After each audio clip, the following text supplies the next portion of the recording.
In this tutorial, we will learn how to make raindrops on a window effect.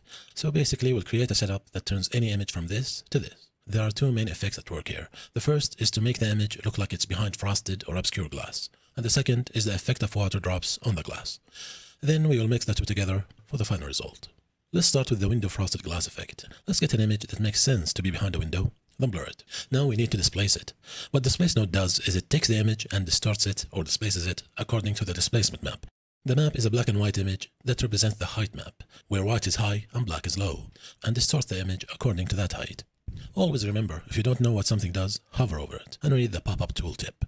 That includes the input sockets. Okay, the displacement image we need depends on what kind of frosted glass that we want. Frosted glass comes in many patterns, so you can make any pattern you want. I'll go with the most common, regular frosted glass with medium-sized patterns. So make a pattern/noise node. Make sure it is Berlin. It's always Berlin.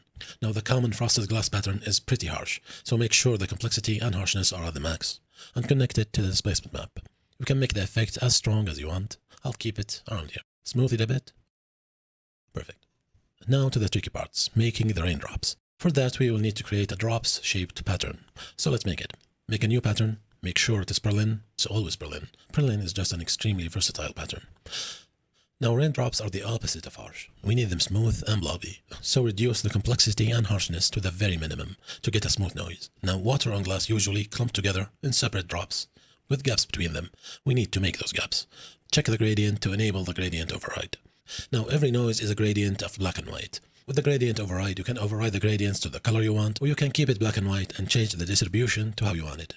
That is what we will use now to create the gaps between the drops, by increasing the range of the blacks. It will make more sense as you see it in action. So open the gradient, then double-click near the black to duplicate it with almost the same color. Then drag it closer and closer to the white. Now you can see the drops and gaps forming. The closer you drag it to the white, the smaller the drops become. So pick the drop size that you want. About here is good. Now, if you don't like the specific pattern of drops you got, you can keep changing the seeds, which will change the randomization until you get one you like. And of course, you can always Ctrl-R to turn it into an image, and then you can touch it up and brush it exactly how you want it. We will use this pattern for two things. First, we will finally generate the actual raindrops from it. Second, we will use it as a mask to separate the drops from the glass. Let's start with creating the drops. Connect it to a displace to get your raindrops. You can change the strength to how you want. About 5 is fine for me. You see the slight distortion in the gaps? This was caused when we double-clicked near the black point. So it is almost the same color, but not exact. You can make it exact by changing it to black, but I honestly like it, so I'll keep it. Embrace the happy little accident, as a wise man with an afro once said. Looks good. A bit too harsh, so blur it, and our raindrops are done. Now we need to mix it with the window glass. To do that, we will need a mask that contains everything in the drops. So completely white where there is water, and completely black where there is none. To get that, we can take the drops pattern, apply levels to it, and slam the high way down. Great. For extra control, you can add a dilate after to increase or shrink the drops if needed. The edges are a bit too harsh, so blur it, and our mask is now done. Mix the glass with the drops using it, and your effect is done. A final tip to make the main image easily changeable is to add a node that acts like a junction node.